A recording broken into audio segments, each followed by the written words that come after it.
da se diviš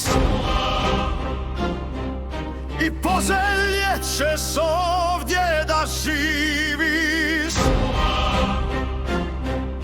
da ti se dijete u miru rodi,